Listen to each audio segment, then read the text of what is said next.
Gente, eu quero cumprimentar todos vocês que chegaram com a paz do Senhor. E hoje nós vamos dar continuidade, então, ao nosso assunto sobre o, o discurso escatológico de Jesus a respeito da sua vinda.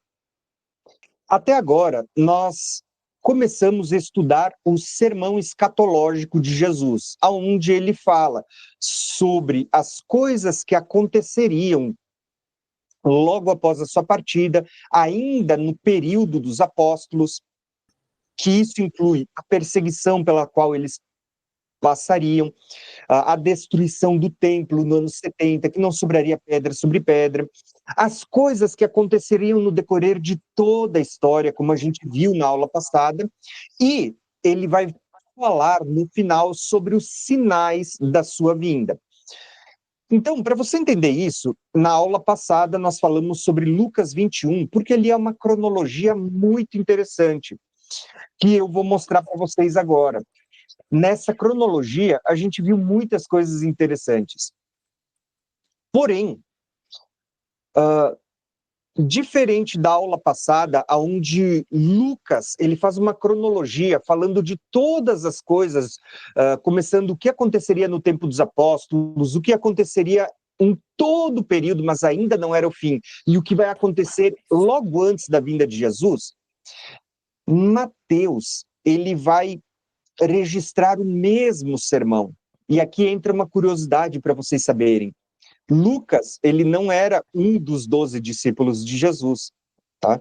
Lembrem, Lucas, ele era um discípulo de Paulo, mas também ele era um pesquisador e ele vai fazer um relato por meio das pesquisas no seu tempo com as pessoas que ainda estavam vivas e viram os sinais de Jesus, ouviram os ensinamentos. Lucas vai fazer todo um apanhado geral de pesquisa e vai escrever tanto o Evangelho de Lucas como Atos dos Apóstolos. Então, Lucas não esteve presente, mas ele era muito sistemático. Então, quando você lê Lucas, você percebe que ele foi muito metódico. Por isso que a gente tem uma cronologia tão boa quando a gente lê Lucas 21 e o sermão escatológico de Jesus. Porém, Mateus, ele era um discípulo de Jesus, ele era um dos 12. Mas vocês lembram que na aula passada eu falei para vocês que dos discípulos de Jesus, apenas 4 chamaram ele de lado para perguntar, né, quando que aconteceria a destruição do templo, quando que não sobraria mais pedra sobre pedra, e quais eram os sinais da vinda de Jesus, né, que um dia ele ia voltar, quais eram os sinais que mostravam esse templo. Vocês lembram quais eram os 4 discípulos que fizeram a pergunta para Jesus? Era Tiago, Pedro, João e o outro esqueci. Não tem problema. Assim, ó, era Pedro, Tiago, João e André, o irmão de Pedro. Agora, olha que interessante, aonde que está isso? Lá no Evangelho de Marcos 13, né? A gente falou sobre isso na aula passada, tá? Mas a grande questão é, vocês perceberam que Mateus também não era um dos que estava ali com ele? Daqueles 4, naquele grupinho de 4 que estava ali fazendo a pergunta, né? Mas você vai ver que Mateus ele também vai registrar no seu evangelho a resposta de Jesus sobre esse sermão do monte, e falava sobre os sinais da sua vinda. E é isso que eu quero trazer para vocês hoje. Talvez você vai dizer, mas por que gastar 2 aulas falando uma sobre Lucas e uma sobre Mateus? Porque você vai ver que, embora o sermão seja o mesmo, a ênfase para a qual cada um apontou é diferente, e as 2 estavam corretas, porque uma ênfase você vê que estava mostrando o decorrer de toda a história, enquanto Mateus, você vai perceber que ele está mostrando que essa ênfase estava direcionada ao tempo do fim, porque é como se tudo aquilo que aconteceu no decorrer da história vai acontecer de uma forma muito mais intensa nos últimos dias. Então, eu vou fazer o seguinte, nós vamos começar a estudar Mateus 24 agora, e eu acredito que vai ficar claro essa introdução que eu acabei de fazer para vocês. Então, vamos começar a falar sobre Mateus 24. E eu quero ler para vocês, só a título de introdução, embora a gente já tenha lido isto também na aula passada. Quando a gente olha para esse texto, Jesus, ele anuncia a destruição do templo aos seus discípulos, né? E esses discípulos vão fazer perguntas. Lembrem, olha só que interessante. Jesus, ele saiu do templo e enquanto ele caminhava, os seus discípulos aproximaram-se dele para lhe mostrar as construções do templo. E olha o que Jesus vai dizer. Vocês estão vendo tudo isto? Perguntou ele. Eu lhes garanto que não ficará aqui pedra sobre pedra. Serão todas derrubadas. Tendo Jesus se assentado no Monte das Oliveiras, os discípulos dirigiram-se a ele em particular e disseram: Dize-nos quando acontecerão estas coisas? Essa é a primeira pergunta. E qual será o sinal da tua vinda e do fim dos tempos? Olha só que interessante. Eu botei uma imagem aqui tentando ilustrar. Quando Jesus estava saindo do monte do templo, do templo, os discípulos chegam para Jesus e dizem: Jesus, olha que construção maravilhosa, que casa que foi feita para Deus, né? Que lugar grandioso. E Jesus olha para toda a construção do templo e Jesus diz que não sobraria pedra sobre pedra deste monte. Mais tarde, eles saem do monte do templo, eles vão cruzar todo o vale do Cedron aqui, e eles sobem do outro lado, que é o vale, o Monte das Oliveiras. Para quem vai para Israel, você tem essa mesma visão desta imagem. O Monte do Templo de um lado, o Monte das Oliveiras do outro, e o Vale do Cedron no meio. Mais tarde, no Monte das Oliveiras, 4 dos seus discípulos, Pedro, Tiago, João e André, irmão de Pedro, eles chamam Jesus em particular, como era um costume dos discípulos, né? Sempre que eles ouviam uma parábola, eles não entendiam. Mais tarde, eles chamavam Jesus e diziam: Jesus, conta para nós o significado dessa parábola. Né? Aqui não foi diferente. Jesus é questionado por esses 4 da mesma forma. Jesus, quando que estas coisas vão acontecer? Né? Quando que o templo vai ser destruído, que não vai ficar pedra sobre pedra?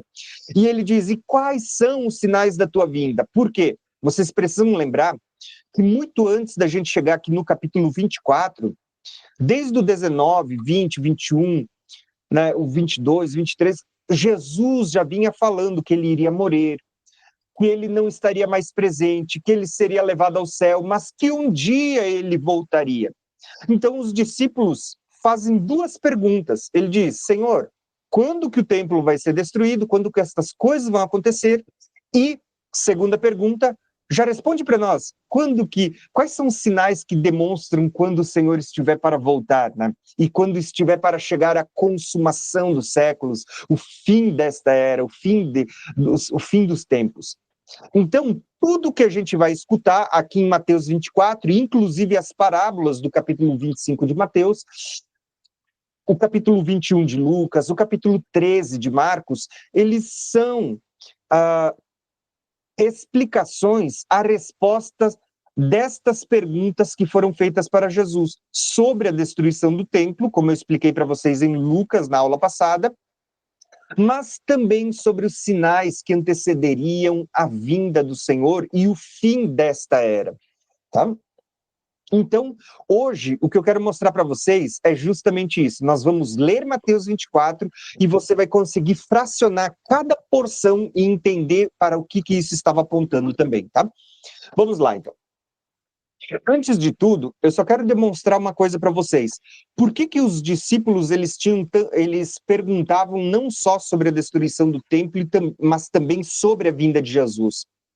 Porque Jesus já vinha falando em todos os evangelhos, nos 4. Eu vou citar João aqui, que não faz parte do discurso escatológico, mas para você ver que João também registra Jesus falando que ele iria, mas que um dia ele voltaria. Então a gente tem aqui um versículo muito conhecido, né? Onde Jesus diz assim, ó, na casa do meu pai há muitos aposentos, há muitas moradas. E se não fosse assim, eu lhes teria dito. Agora olha o que Jesus diz: eu vou preparar um lugar.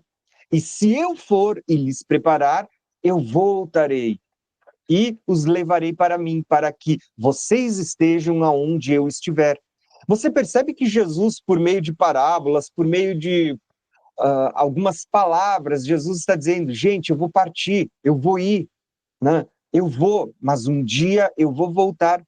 E os discípulos, debaixo de todas essas afirmações que Jesus estava fazendo, é que eles vão fazer estas perguntas no Monte das Oliveiras. Então, olha só que interessante. Tendo entendido a pergunta, agora vamos começar a estudar a resposta que Jesus está dando aos discípulos. E olha só como é que é a resposta. Do verso 4 em diante de Mateus, nós vamos ter a seguinte afirmação. Jesus, ele respondeu, cuidado, que ninguém os engane, pois muitos virão em meu nome, dizendo, eu sou o Cristo, e enganarão a muitos. Vocês ouvirão falar de guerras, de rumores de guerras, mas não tenham medo, é necessário que tais coisas aconteçam, mas ainda não é o fim. Nação se levantará contra nação, reino contra reino, haverá fomes, terremotos em vários lugares, e tudo isso será o início das dores, ou o princípio das dores. Gente, olha que interessante. Eu vou fazer uma colocação aqui e você vai entender o que eu quero falar. Você percebeu que na aula passada eu falei sobre isso no Evangelho de Lucas. Haveriam falsos cristos, falsos profetas, haveriam guerras, rumores de guerras, haveriam muitos sinais, fomes, pestes, terremotos em vários lugares, mas Lucas diz, gente, não tenham medo, porque ainda não é o fim. Perceberam que todos esses sinais não eram sinais do fim. Então, você percebe que esse grupo de coisas, ele não era um sinal da vinda, mas sim o que sempre estaria presente no decorrer da história. Mas aqui em Mateus existe um acréscimo que não tem lá em Lucas. Aqui, você percebe como está sendo dito o seguinte, que tudo isso também seria chamado de o início ou o princípio das dores, tá? Aí eu vou perguntar para vocês, gente, quando a gente fala de o princípio das dores, né? Eu vi aqui que geralmente quando a gente está tendo aula, sempre passa o filho de alguém ali atrás da câmera e tudo mais, né? Com certeza vocês entendem muito melhor do que eu, embora eu sou pai, né? Quem passou por tudo isso foi a minha esposa, então com certeza vocês entendem muito melhor do que eu sobre isso. O que é o início das dores? Quem pode falar para mim? Então, eu tive 5 filhos, tenho 5 filhas, né? E tive parto normal, sem peridual. Então, assim, eu posso dizer que o começo das dores, elas são pequenininha e muito espaçosas, e depois, mais vai passando o tempo, elas vão se encurtando e ficando mais dolorosas. Então eu vou perguntar para vocês, tá? Quanto tempo demora uma gestação? Quanto? 9 meses. No meu caso foi 8,5. Ah, beleza. Quantas semanas isso dá? Vocês já pararam para contar? 42 semanas. 40. Ótimo, as duas respostas estão certas. Tanto a Mila que disse 40, como a Leia que disse 42, né? Gente, vocês já pararam para pensar que desde que eu comecei a dar aula para vocês, eu falei que números da Bíblia, eles sempre são proféticos, eles não estão ali por um acaso? Eu vou mostrar isso para vocês. Agora, se vocês têm uma noção de que existe um período de tempo, ninguém fica grávido pelo resto da vida, né? Existe um tempo, por isso que na aula passada, quando eu falei das festas para vocês, eu falei que as festas são os moedes de Deus, os tempos determinados, porque para tudo existe um tempo determinado de Deus. Então, você vai ver que essa questão de gerar filhos também não é diferente na Bíblia, existe um tempo determinado. Agora eu vou fazer uma pergunta para vocês. Se existe um período de gestação que varia entre 40 semanas a 42 semanas, a próxima pergunta que eu vou fazer para vocês é: as dores de parto, né, o princípio das dores de quando a mulher está para dar à luz, elas acontecem desde da primeira semana de gravidez ou ela tem um momento específico para iniciar? Só quando está pertinho da hora do parto, né? E isso acontece o quê? Na última semana, nos últimos dias? Como é que é isso aí? Vocês podem me No falar? final, no final. Tá bem no final, Começa né? a ter contração as 2 últimas semanas. É o comecinho do comecinho. Eu comecei com 5 Até o dia de meses. parir. Eu Não, mas comecei assim, com mas 5 para ter meses. neném, para parir mesmo. O trabalho de parto.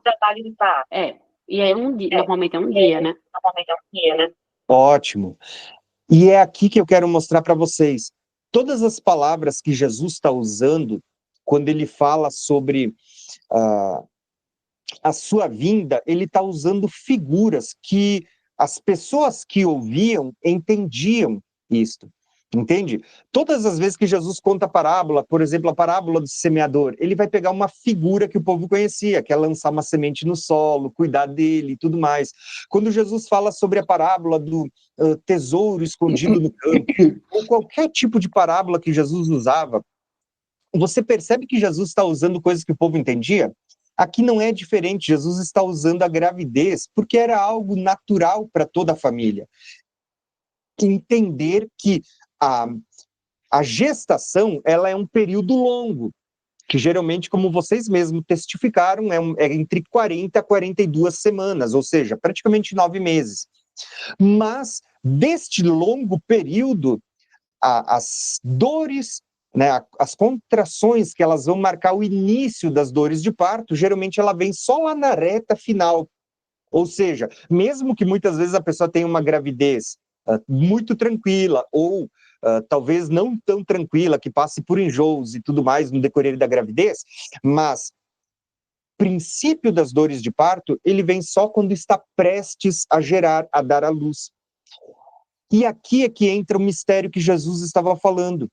Tudo aquilo que Jesus ele vem listando, falando sobre guerras, rumores de guerras, nações contra nações, reino contra reino, fomes, terremotos e pestes em vários lugares, você percebe que Jesus está dizendo que tudo isso sempre estaria presente no decorrer dessa gestação, durante todo esse espaço de tempo.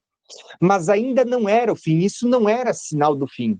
Mas Jesus ele também vai dizer que existe um outro lado da moeda. Ele diz que quando estivesse chegando o fim, então vocês veriam que tudo isso iria se intensificar de uma forma que seria comparada ao princípio das dores quando uma mulher está para dar à luz, ou seja, seriam como contrações. A cada pouco você começaria a sentir uma contração, depois mais outra contração, dando sinais de que a vinda de que a mulher vai dar à luz, né? Vai gerar.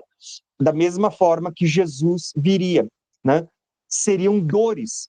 E olha que interessante, não é por nada que é usada essa expressão, dores de parto. Porque, assim como a mulher está sentindo contrações que gera dor, o mundo vai sentir dores a cada catástrofe que for acontecer. E isso vai marcar o que é chamado de o princípio das dores. Tá? Serão contrações que acontecerão cada vez mais fortes, mais intensas e mais perto uma da outra, até que seja gerado. Então, Jesus está dizendo, gente, o que vai acontecer presente em todo o tempo não é o fim, mas quando estiver próximo do tempo do fim, vocês vão ver isso se intensificar como as dores de uma mulher que durante toda a gestação segue normal, mas quando chegou próximo para dar à luz, começa a sentir essas dores. E o mundo vai sentir essas dores também por meio das catástrofes que virão. Essas mesmas catástrofes listadas ali, que sempre estiveram presentes na história da humanidade, que não eram sinais do tempo do fim, no tempo do fim elas vão se intensificar, ficando cada vez mais fortes, mais intensas e mais próximas umas das outras, até a vinda de Cristo. Então é isso que Jesus está mostrando. Então aqui em Mateus, vocês vão ver que existe um aspecto diferente que em Lucas não tinha. E daqui a pouco eu vou mostrar isso para vocês no mapa que a gente está avançando, está edificando aqui, tá bom? Então vamos lá, eu vou continuar até a gente chegar no mapa. Olha que interessante, eu vou ler para vocês isso porque essa questão do princípio das dores é muito interessante quando a gente entende, e eu vou trazer para vocês alguns mistérios que está por trás dessa expressão. Mas vamos ler alguns textos. Olha o que Paulo vai escrever. Paulo vai dizer assim, ó, irmãos, quanto aos tempos e às épocas, não precisamos escrever-lhes, pois vocês mesmos sabem perfeitamente de que o dia do Senhor, ele virá como um ladrão à noite, tá? Quando disserem paz e segurança, então, de repente, a destruição virá sobre eles como as dores de uma mulher grávida, e de modo nenhum escaparão. Mas vocês, irmãos, não estão em trevas para que este dia os surpreenda como ladrão. Vocês todos são filhos da luz, filhos do dia. Não somos da noite nem das trevas, porque por isso, né, ou portanto, não durmamos como os demais e não estejamos, mas estejamos atentos e sejamos sóbrios. Você vê que Paulo, ele vai escrever para essa igreja dizendo assim, gente, vai haver uma palavra de ordem, uma voz do arcanjo, o ressoar de uma trombeta de Deus que vai tocar, e todos aqueles que morreram em Cristo vão ressuscitar primeiro, e depois os que estiverem vivos serão arrebatados, né? E ambos vão se encontrar com o Senhor nos ares, e assim estaremos junto com ele. Porém, quando chega no capítulo 5, ele diz, eu não preciso ficar falando sobre essas coisas para vocês, sobre os tempos e as épocas, porque quando Paulo estava junto com ele, ele explicava essas coisas. Então Paulo está querendo dizer na carta, quando ele escreve a carta, gente, eu não preciso ficar repetindo essas coisas para vocês, porque vocês mesmos sabem perfeitamente de que esse dia, o dia do Senhor, ele vai vir como um ladrão, né? Quando disserem paz e segurança. Gente, eu vou perguntar para vocês, quando que vai acontecer a vinda do Senhor como um ladrão? Lu, Ela só vai vir como ladrões para aqueles que estão dormindo. Exatamente. O próprio texto, Paulo está explicando assim, ó, as pessoas dizem que a igreja será arrebatada secretamente, como quando um ladrão entra e pega as coisas e você não percebe. Mas não é isso que Jesus estava dizendo. Se vocês forem ler todos os textos que falam da vinda como um ladrão, existem 5 textos no Novo Testamento, você vai perceber que a vinda como um ladrão é uma expressão usada para aqueles que estão dormindo, para aqueles que estão em pecado. Mas o próprio Paulo, ele vai explicar, isso não é para vocês que são filhos da luz, filhos do dia e que estão acordados, que não estão andando em pecado. Esse dia não vai pegar vocês como um ladrão, não vai pegar vocês desprevenidos, porque vocês saberão, vocês são filhos da luz, vocês são aqueles que conhecem as Escrituras, que acompanham os tempos determinados de Deus. Entende? Então lembrem, a vinda como um ladrão não é para a igreja. A vinda como um ladrão é para pegar desprevenido aqueles que estão dormindo, aqueles que estão vivendo no pecado, aqueles que não creem em Cristo. E ele até começa a dizer para nós, gente, prestem atenção, isso vai acontecer quando as pessoas estiverem dizendo paz e segurança. E aí eu vou perguntar para vocês já ouviram essa frase, paz e segurança?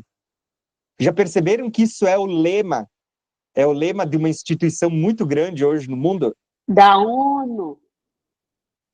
Exatamente. Né? Eu vou falar para vocês assim, ó, se vocês forem olhar um ano de eleição de qualquer país, de qualquer nação, o que eles prometem no ano de eleição?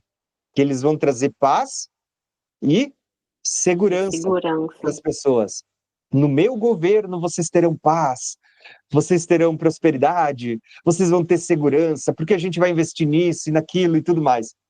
E você olha para a ONU hoje, você vai ver que foi feita uma estátua, né, que é muito, em alguns aspectos, você tem características lá no livro, né, de Daniel, né, como se fosse um leopardo, com asas, patas de urso e tal, né, só não tem 7 cabeças, mas tem muitas características que tem lá em Daniel. E nos pés da estátua você vai ver uma placa dizendo paz e segurança.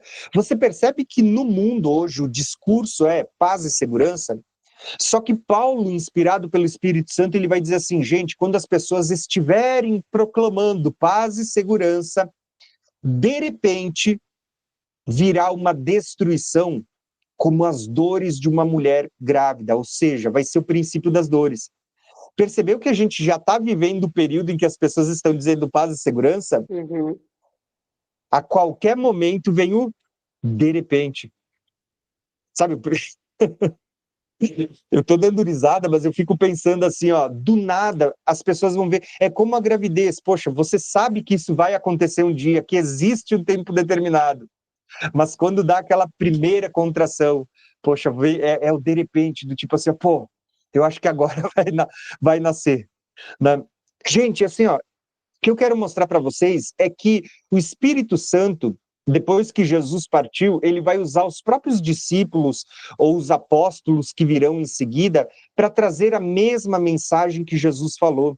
O que Paulo vai pregar quando ele fala de arrebatamento, quando ele fala de ressurreição, não é uma revelação exclusiva só de Paulo, como muitos querem fazer parecer. Não, Jesus já vinha falando, os profetas do Velho Testamento também anunciam. Tá? Então, assim, ó, prestem atenção como essa expressão dores de mulher, vai aparecer em muitos textos bíblicos. Aqui eu separei muito poucos deles, mas para mostrar para vocês que isso está ligado ao tempo do fim. E estas dores está falando de destruições que virão de forma repentina ao mundo. Eu vou só falar uma coisa para vocês entenderem. Se vocês forem estudar e jogar ali no Google ou em qualquer site de pesquisa, vocês vão perceber que durante toda a história da humanidade houve terremotos. Inclusive no Velho Testamento, na Bíblia, você vai ver que tem terremotos no Velho Testamento. Sempre houve terremotos. Mas era algo assim, ó, muito espaçado, a cada século, as pessoas não ficavam sabendo, né? Mas, se você fizer um cálculo e você olhar para um gráfico, os sismólogos, eles dizem que nos últimos 100 anos, isso veio crescendo assim, ó, como juro composto. Sabe aquela curva que anda sempre assim, mas na reta final ela sobe? Basicamente, no último século, durante 6.000 anos de história, veio assim, ó. Agora, nesse último século, fez essa curva ascendente. Então, está havendo muitos terremotos, sempre houve pestes, mas agora, recentemente, a gente passou por aquilo que é considerado a pior de todas, uma pandemia. Sempre houve guerras, mas a gente tem nos últimos séculos a Primeira Guerra Mundial, a Segunda Guerra Mundial e muitos outros conflitos que vêm acontecendo. Né? E no livro do Apocalipse está profetizado uma última grande guerra no Cavalo Vermelho. Sempre houve nações contra nações, mas você vai ver que muitas nações vão se levantar contra Israel nos últimos dias e contra o Cordeiro que virá também. Então, assim, ó, o que a Bíblia está mostrando para nós?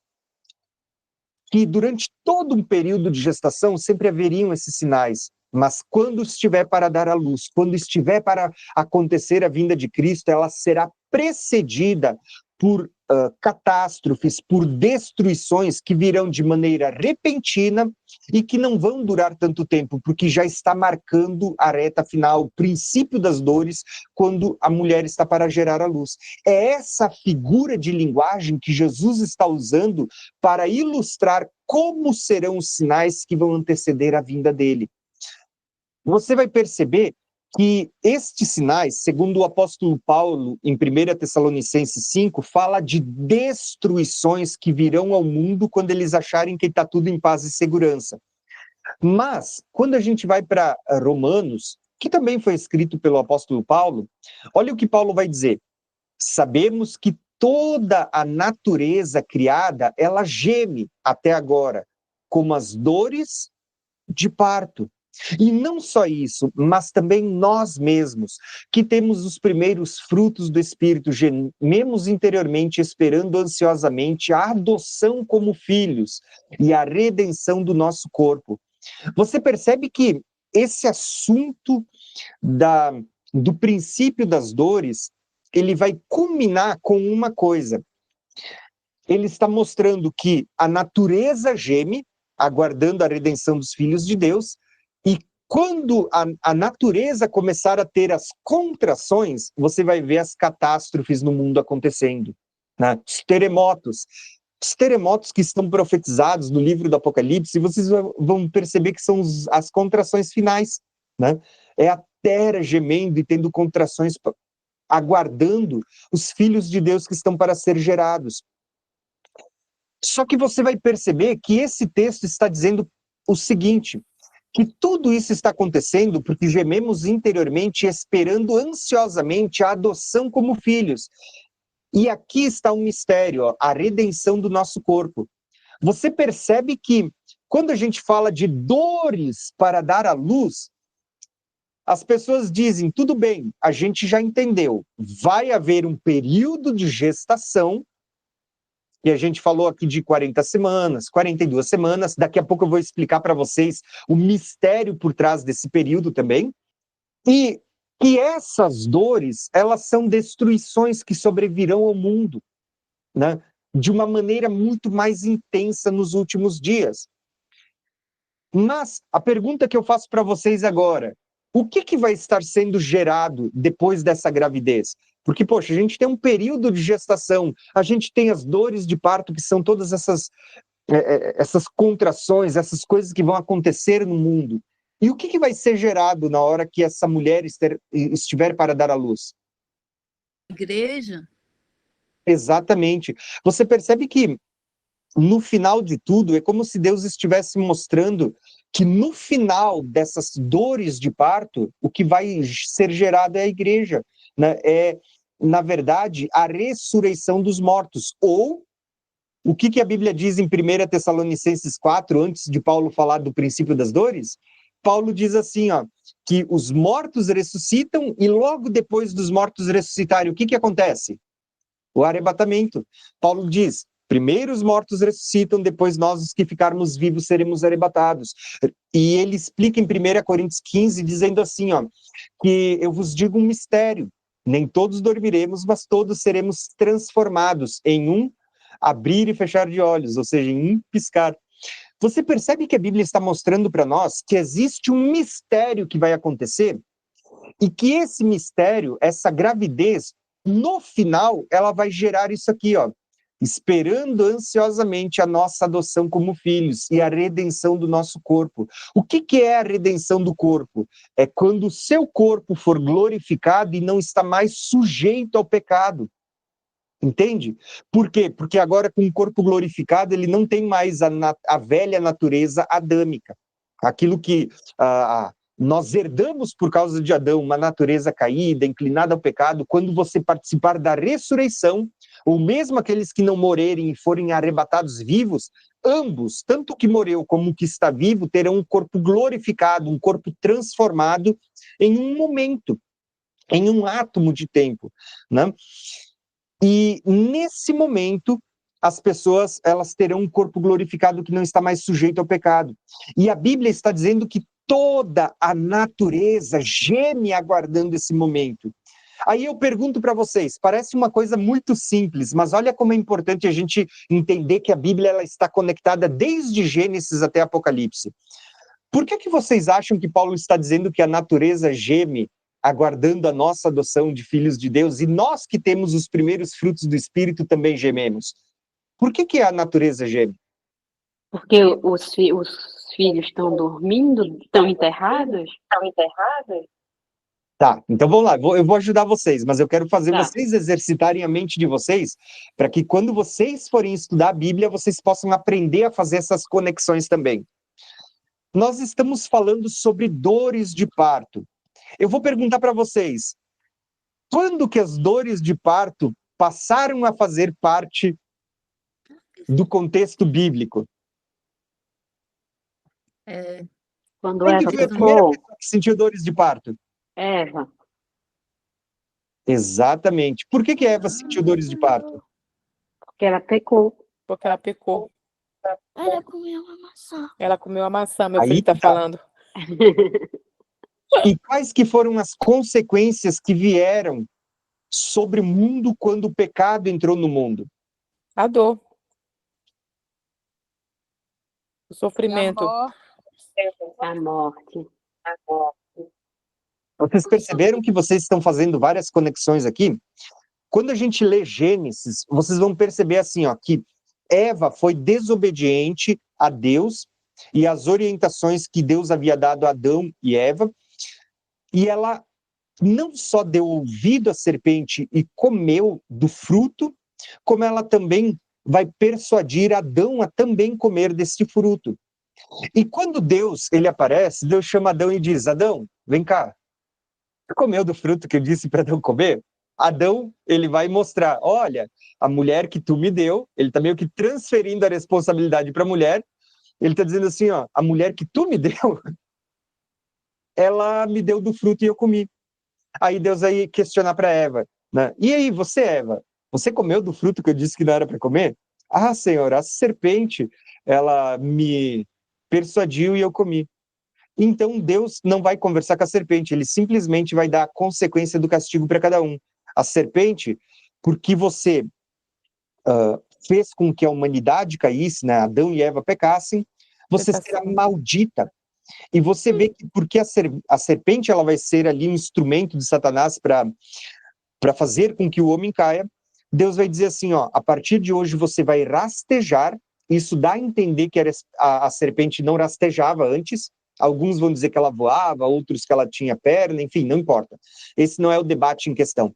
Mas, a partir daquele momento, a gente vai ver que Deus está dizendo que a serpente ela rastejaria e comeria o pó da terra. Quando a gente lê isso, a maioria das pessoas elas ficam só na camada literal. Ah, hoje a serpente ela anda sobre a sua barriga, né? Provavelmente quando ela está de boca aberta, o pó ali vai entrando na boca e tudo mais. Mas, gente, a gente precisa sair da camada literal e você entender as camadas de revelação que tem abaixo nas escrituras.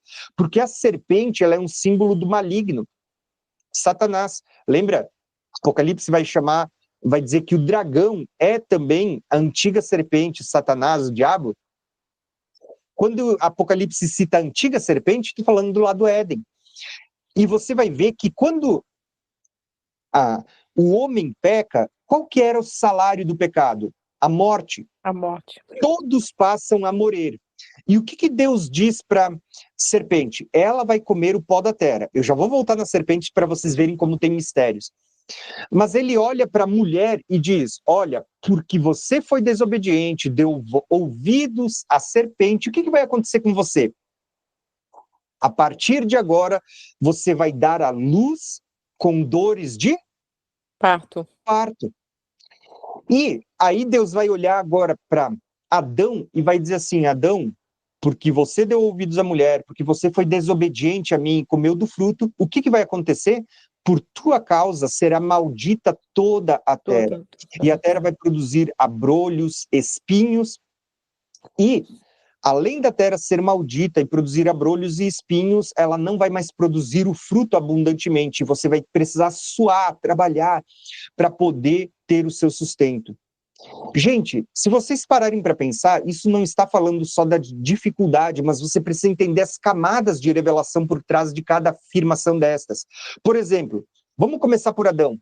A terra produzia espinhos antes de Adão? Não.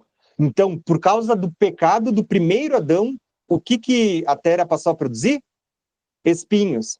Você já percebeu que quando o segundo Adão vem para morrer por nós, o que ele vai carregar sobre a sua testa? Só. Uma coroa de... Coroa de espinhos. Gente, eu vou mostrar para vocês. Quando eu fui para Israel, eu peguei ali um galho de espinho daquela planta que eles usaram para fazer a coroa de Jesus. Tá? Ela meio que secou, meio que murchou, mas está aqui até hoje. Ó. Uhum. Por que eu quero mostrar para vocês?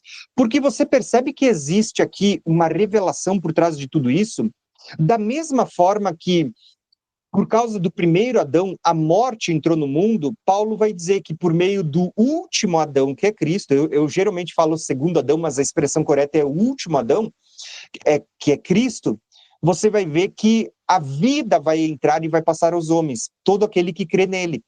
Só que da mesma forma como em Adão a maldição entrou no mundo, por meio de Cristo a maldição está sendo quebrada, né?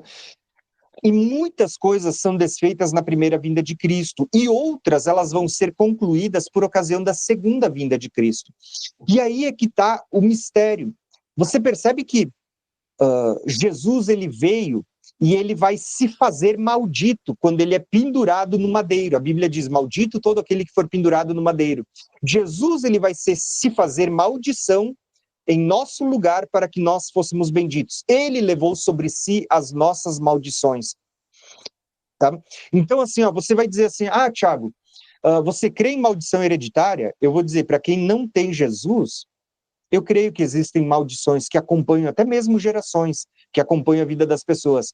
Mas quando você crê em Cristo, toda a maldição foi quebrada na cruz do Calvário. Não existe maldição hereditária que continua sobre a vida de uma pessoa que agora está em Cristo, porque Cristo levou sobre si todas as maldições, né? Para que nós pudéssemos ser benditos nele, o descendente de Adão. Então você percebe que da mesma forma como Adão pecou e o pecado entrou no mundo, e a terra foi amaldiçoada, a partir daquele momento você vê que a terra geme, aguardando a redenção dos filhos de Deus. Que os filhos de Deus venham a ser restaurados como era antes de Adão pecar. Porque a terra foi amaldiçoada, ela também quer voltar a ser bendita. E você vê que no reino milenar, a Bíblia fala que novos céus e nova terra serão feitos, né? Ou seja, toda essa criação vai ser consumida pelo fogo e vai ser restaurada, vai ser reformada, né? Como a gente diz. Quando a gente fala de novos céus e nova terra, não é porque vai trocar por um novo, mas é porque este vai ser efeito. Entende? Então, tudo aquilo que houve por causa da queda do homem lá no princípio vai ser restaurado no fim. Só que essa restauração, ela vai ser precedida por dores de uma mulher que está para dar à luz. E isso também está ligado com o que caiu sobre Eva, porque você vai ver que Eva, ela é uma representante de toda a humanidade, ela é a primeira mãe. A partir de Eva vem todas as descendências, né?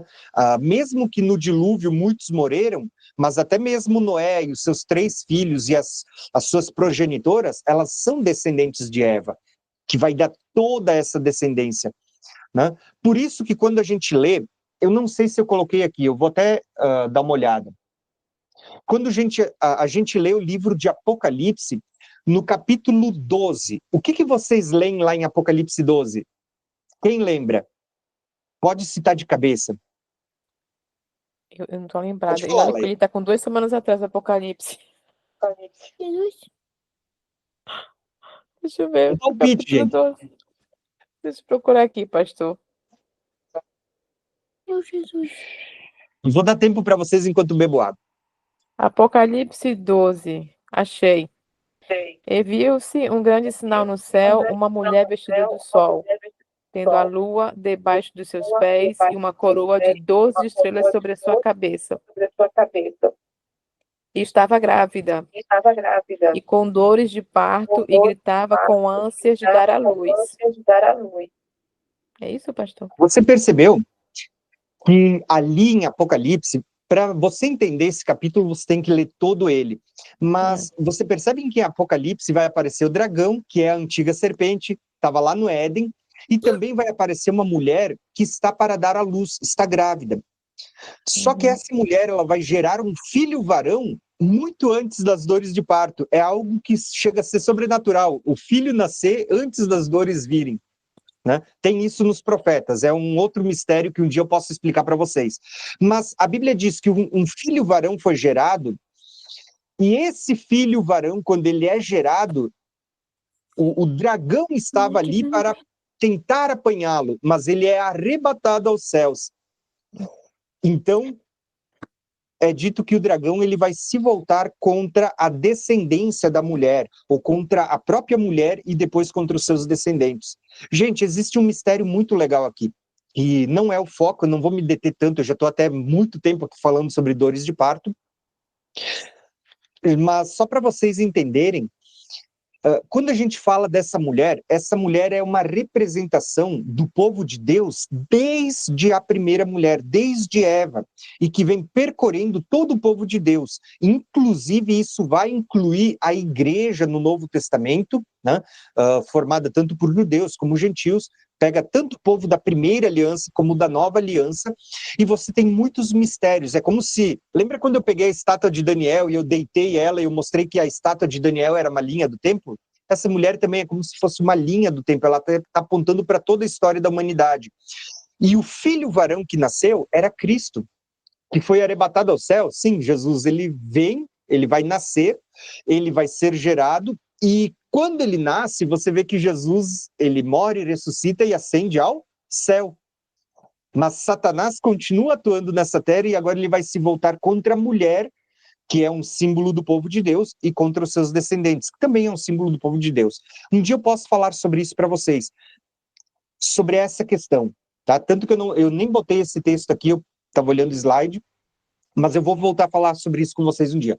Gente, eu vou abrir um espacinho aqui para Leia e para Lu, que ergueram a mão. Depois eu volto e vou mostrar o mapa para vocês, explico isso e a gente segue a aula. Quem quer falar? Rapidinho, pastor, aqui. Uma semana atrás eu li justamente esse capítulo da mulher que foge para o deserto porque o dragão persegue o filho, né?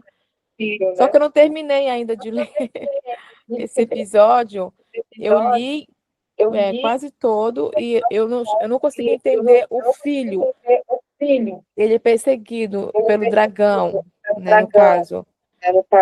Mas o filho que ela gerou, então, é Cristo? Exatamente. Assim, ó, aqui, eu vou até comentar com vocês. Eu já ouvi muitas vezes os católicos usando para falar isso de Maria, né? Que Maria é essa mulher, tá? Gente, de certa forma, isso tem uma conexão com Maria também, que vai gerar Jesus.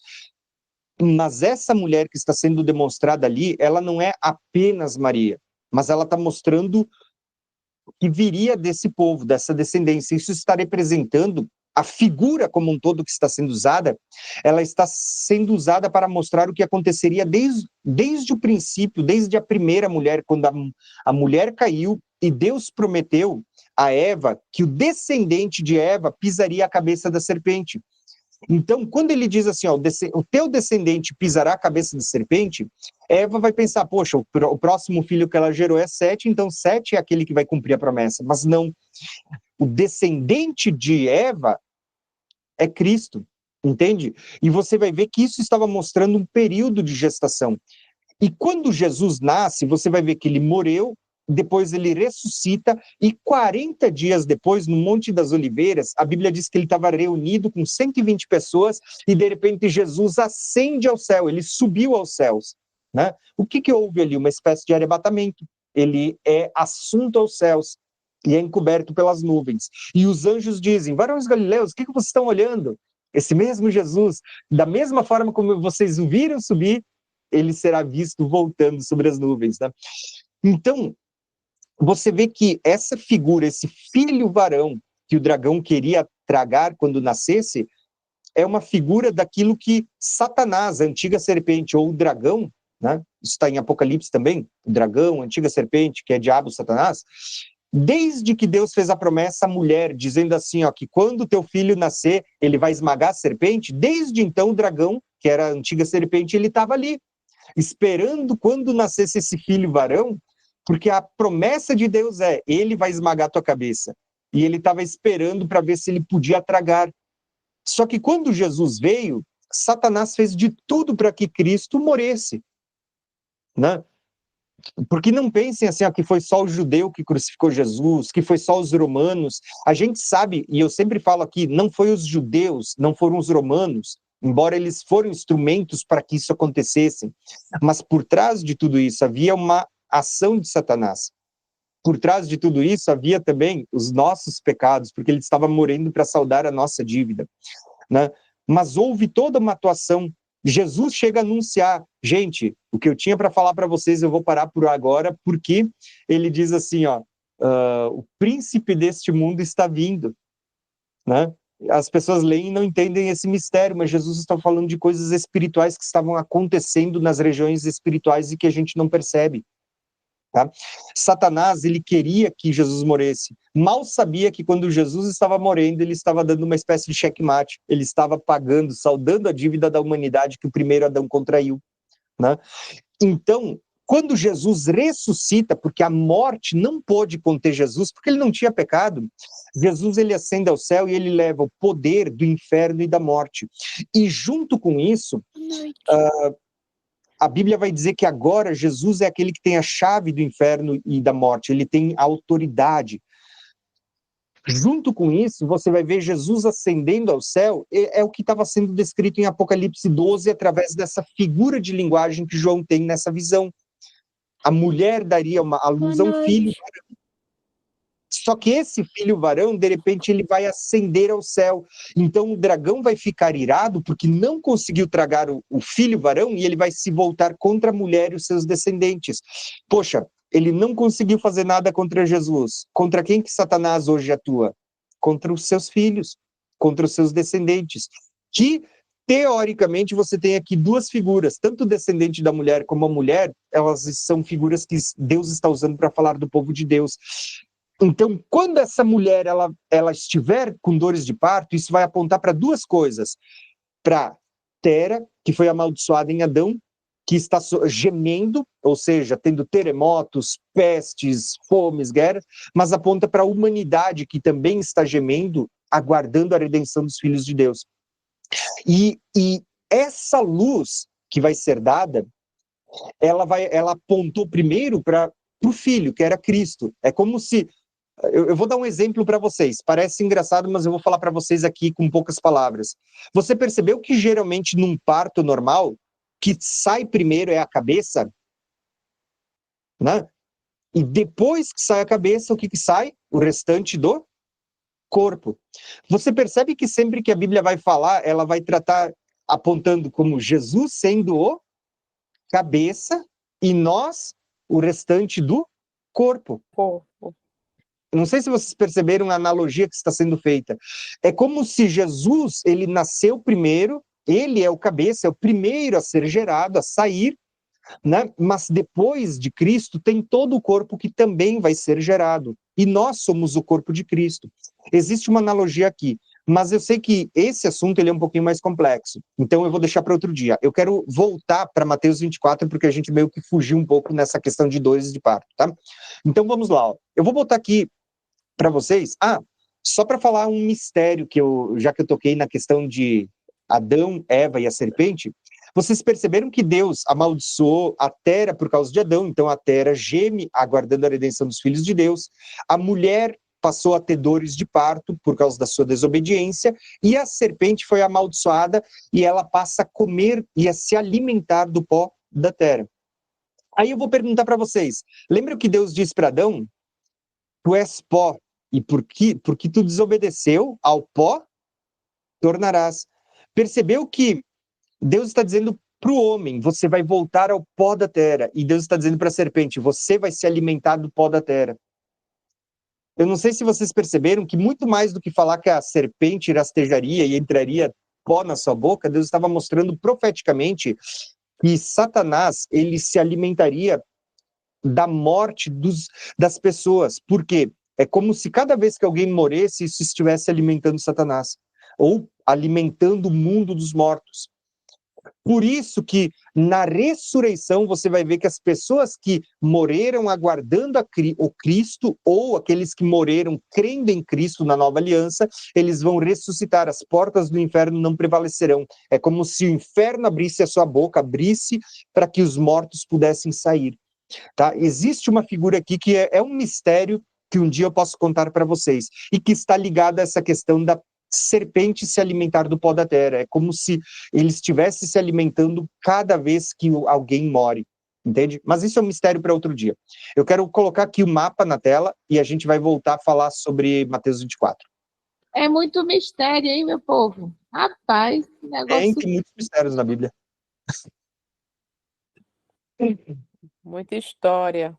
Eu sou mistério. Então, na aula passada eu falei para vocês que em Lucas foram feitas essas mesmas perguntas. Quando acontecerão essas coisas? Qual o sinal da tua vinda e do fim dos tempos? E Lucas vai registrar a resposta de Jesus dividida em 3 partes, né, da seguinte forma. Antes de falar dos sinais da vinda, ele vai falar o que vai acontecer primeiro. Né? Falsos cristos, guerras e rebeliões, nação contra nação, reino contra reino, terremotos, fomes, pestes e guerras, grandes sinais provenientes do sol. Mas depois de dizer o que vai acontecer primeiro, antes dos sinais, ele diz assim, ó, mas antes de tudo isso, ele diz: prenderão, perseguirão vocês, entregarão nas sinagogas e nas prisões, na presença dos reis, dos governadores, serão traídos pelos pais, pelos irmãos, pelos parentes, pelos amigos, entregues à morte. E então ele diz assim, ó, e Jerusalém vai ser destruída e vai ser pisada pelos gentios até que o tempo dos gentios se complete. E vai se cumprir então o que ele disse, que não sobraria pedra sobre pedra. Isso aconteceu no ano 70. Então perceba que Lucas ele faz uma divisão sistemática dizendo que os discípulos seriam perseguidos, seriam levados nas sinagogas, nas prisões, seriam levados diante dos reis, assim como a gente vê com Paulo, né? Dos governadores, seriam traídos pelos seus próprios irmãos, assim como a gente vê os próprios judeus perseguindo os primeiros cristãos lá no princípio, né? Eram judeus perseguindo os judeus que se converteram ao cristianismo. E a maioria deles foi entregue à morte. Você vê que tudo isso aconteceu no primeiro século. Jerusalém foi destruída no ano 70, não restou pedra sobre pedra, e no decorrer de todo esse período, sempre houve falsos cristos, sempre houve guerras, sempre houve rebeliões, sempre houve nação lutando contra nação, reino contra reino, sempre houve terremotos, sempre houve fomes e pestes. Agora eu vou perguntar para vocês, quem lembra das aulas que eu venho ministrando, quem está pegando esses detalhes, vai lembrar do que eu vou falar para vocês. Gente, quando a gente estudou sobre Moisés, lembra que eu falei que a vida de Moisés estava dividida em 40 anos no Egito, 40 anos no deserto de Midian e mais 40 anos conduzindo o povo pelo deserto? Quem lembra disso? Tá. E eu mostrei para vocês que cada ciclo de 40 anos representava um período de tempo nas Escrituras. Porque eu falei para vocês que 40 jubileus é igual a... Gente, eu esqueci. 40 É jubileus. 120. É 120. 40, Eu anotei, estou procurando. 40 vezes 50, né? 40 jubileus. 40 vezes 50 é quanto? Ai, eu esqueci. 40 Caramba. vezes 50. É 400. 2.000. Ai, 2.000, meu Ah, Deus. é. Tá, ruim é de 2.000. Gente, matemática. você Lembra que eu falou falei para isso. vocês? Você falou Por semana que eu estou passada. usando isso para vocês? Por que eu estou falando sobre isso para vocês? Porque eu perguntei para vocês o seguinte, quanto que é o período de gestação de uma mulher? 40. E foi a Mila que respondeu 40 semanas? Eu falei 42. E isso aí. Você percebeu que os dois números eles têm apontamentos proféticos. Eu vou falar dos dois agora para vocês. Mas vocês perceberam que 40, se a gente fosse pegar 40 semanas, que é uma média, né? Às vezes pode nascer um pouco antes, quem nasce prematuro, às vezes pode cumprir as 42 semanas, mas a média é 40. Se vocês pegarem 40 semanas, se vocês pegarem o número, ele é profético, porque 40 vezes 50 jubileus, 40 jubileus é 2.000 anos. Percebeu que Deus está deixando um apontamento profético que a partir de Cristo nós temos uma gestação de 2 milênios, de 2.000 anos, 40 semanas proféticas? Eu não sei se vocês conseguiram entender isso, tá? Eu não preparei um mapa mental. Mas o que eu quero dizer para vocês é que se a gente fizesse esse apontamento profético de 40 jubileus, você tem exatamente 2.000 anos. De novo, você tem o mesmo que eu estou falando para vocês sobre os 40 anos que o povo andou no deserto, as 4 semanas que havia de intervalo entre as primeiras festas e as últimas festas. Né? O número 40, ele vai estar, o número 4, múltiplo de 4, múltiplo de 40, ele vai estar presente em muitos lugares da Bíblia. E se vocês pararem para olhar, eles sempre, profeticamente, estão mostrando um intervalo entre a primeira vinda de Cristo e a segunda vinda de Cristo. E agora, de repente, Deus vem e vai usar uma figura da gestação, período de gestação de uma mulher, para falar sobre a sua segunda vinda. É como se Jesus, quando estivesse respondendo para os discípulos, vocês querem saber quando eu vou voltar? Ele diz, olhem para a gestação de uma mulher. Não. Ele está dizendo assim, ó, comece a olhar para o período de gestação de uma mulher. Jesus, ele não falou diretamente, mas ele deu uma pista para nós do período de tempo que ia demorar para a sua segunda vinda acontecer. Era isso que os discípulos estavam perguntando. Jesus, qual é o sinal da tua segunda vinda? Né? Tu está dizendo que tu vai, mas que um dia tu vai voltar. Qual que é o sinal da tua vinda? E Jesus, ele vai dizer para eles, eu vou dar um sinal para vocês da minha segunda vinda. Ele diz assim, ó, olhem para as dores de uma mulher que está para dar à luz. Gente, tem muito mais do que a gente geralmente está acostumado a ouvir por trás dessa declaração. A gente só olha para as dores, para aquele evento, né? E todo mundo fala, isso aqui está ligado com as catástrofes que virão sobre o mundo, e é verdade. Mas muito mais do que isso, olha para o período de gestação dessa mulher, 40 semanas. Se você olhar para 40 semanas, é o mesmo número que profeticamente a gente vem vendo em toda a Bíblia, apontando para os 2000 anos, que se daria entre uma vinda e a segunda vinda de Cristo. É como se Deus estivesse dizendo, gente, vai haver um intervalo de gestação, em que as pessoas estarão sendo geradas, em que o povo de Deus está sendo gerado. Mas no final disto tudo, né, quando ele estiver gerado, está prestes, pronto para nascer, é como se agora fosse virem as dores de parto e então o filho vai ser gerado. Quem que é esse filho que vai ser gerado? Está falando do restante do corpo de Cristo. Cristo é o cabeça, mas o restante do corpo de Cristo ainda vai ser gerado. E isso vai acontecer quando? Segundo Paulo falou em 1 Tessalonicenses 5, quando nós recebermos um corpo glorificado, incorruptível, não mais sujeito a essa natureza, na ressurreição e no arrebatamento. Isso é a conclusão dessas dores de parto. Mas essas dores, elas vão preceder o nascimento. E aqui entra uma questão. Você já pensou que não pode haver um arrebatamento antes das dores acontecerem? Né? E as dores não estão acontecendo hoje, como a gente vê. A cronologia normal dos eventos é primeiro vem as dores e depois o filho é gerado. E é isso que vai acontecer naquele período. Primeiro virão as dores, que isso vai anteceder a grande tribulação, é o que vai dar o sinal da grande tribulação e da vinda de Cristo para que os filhos sejam gerados também, tá? Então, assim, ó, quando a gente olha para o nosso mapa, eu coloquei aqui uma linha do tempo. E eu quero mostrar para vocês que as palavras que são faladas por Mateus é as mesmas que Lucas falou que aconteceriam antes do sinal da vinda de Cristo, mas que o fim não viria imediatamente. Então ele diz, não tenho medo, porque o fim não vai vir imediatamente. Só que Mateus usa essas mesmas palavras falando que haveriam falsos cristos, que haveriam guerras e rebeliões, ele vai dizer guerras e rumores de guerras, haveriam nações contra nações e reino contra reino, você vai ver essas mesmas palavras, terremotos, fomes e pestes, aqui você vai ver terremotos e fome, né? São as mesmas palavras, só que Mateus acrescenta um detalhe, ele vai chamar isso de o princípio das dores, porque ele está dizendo o quê? Que tudo isso que aconteceu, que Lucas falou que aconteceria em todo o tempo e que as pessoas não precisavam ter medo, no tempo do fim elas vão se intensificar como as dores de uma mulher que estava grávida. Durante 40 semanas ela não sentiu dores, mas quando chegou na última semana começam a vir essas contrações. Da mesma forma é o que vai acontecer com esta terra, com os filhos de Deus, com a humanidade no tempo do fim.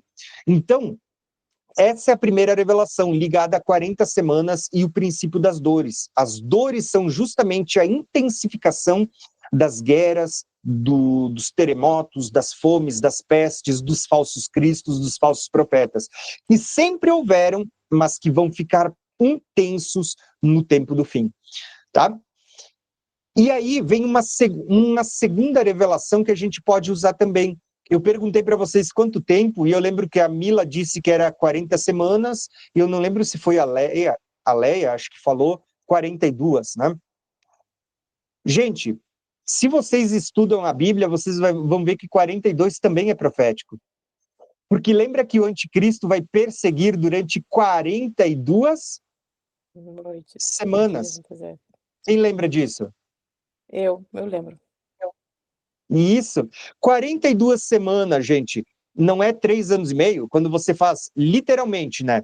Antes eu falei num sentido figurado, sentido profético, 40 jubileus, agora eu estou falando de maneira literal. 42 semanas não é 3 anos e meio? Ou 1.260 dias? Ou um tempo, tempos e metade de um tempo?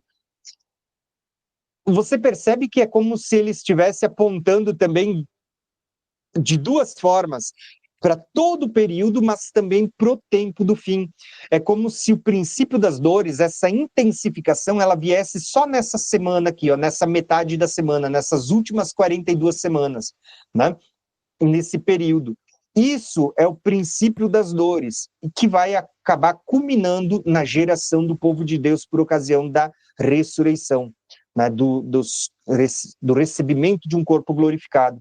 Então, antes do nascimento, vêm as dores de parto dessa mulher. E elas começam como pequenas contrações e vão se intensificando até que os filhos sejam gerados. Tá? Você percebe que pista que Mateus está dando é tudo que Lucas falou que estaria presente em todo o período da humanidade, no tempo do fim, isso vai se intensificar a um grau muito elevado, porque está para ser gerado o filho. Tá? Basicamente é isso que está sendo dito. Mateus 24 diz assim, ó: então eles entregarão para serem perseguidos, condenados à morte. Vocês serão odiados por todas as nações por minha causa.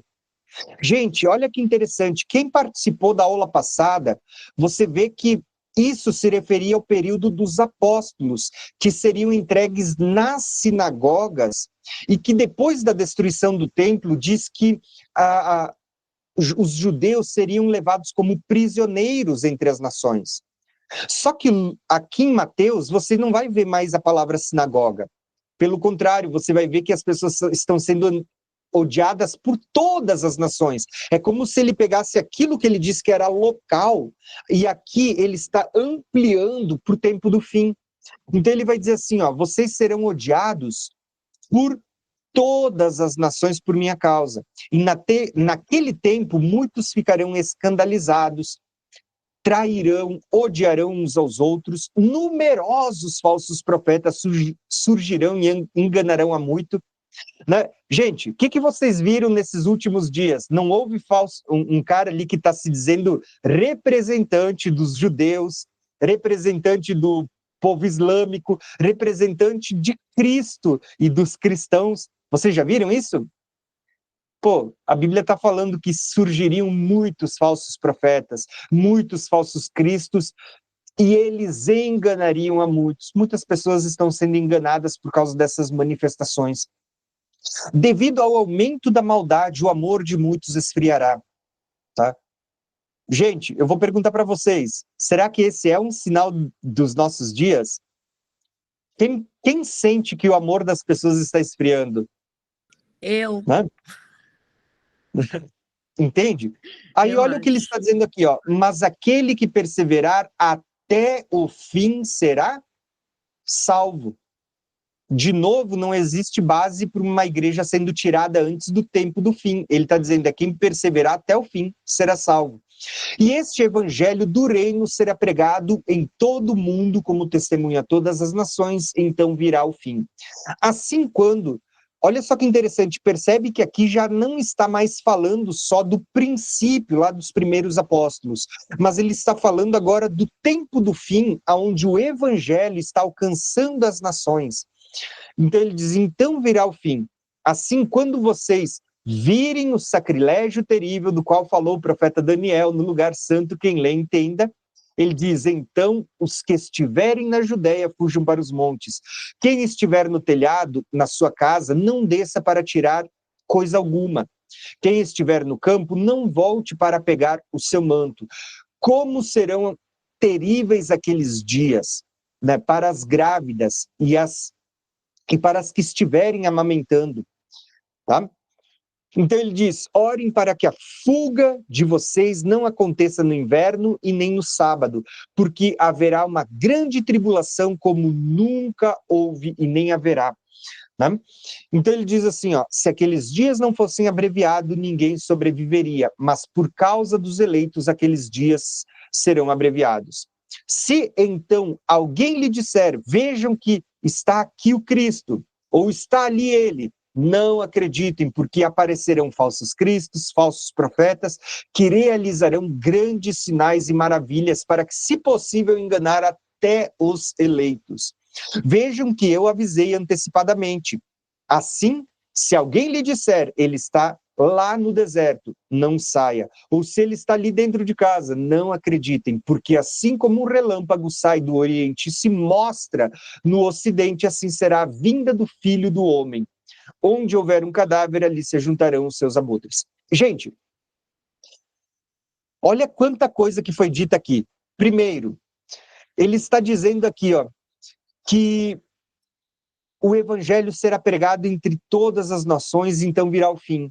Então, ele começa a citar o profeta Daniel. Ele vai dizer assim, ó, quando vocês virem o sacrilégio terrível, ou a abominação desoladora da qual falou o profeta Daniel, no lugar santo, quem lê entenda.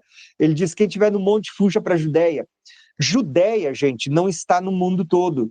Judéia estava lá em Israel. E por que isso é importante? Porque muita gente vai dizer, tá vendo? Principalmente os preteristas, eles vão dizer, tá vendo? Isso aqui era para o ano 70. Mas não.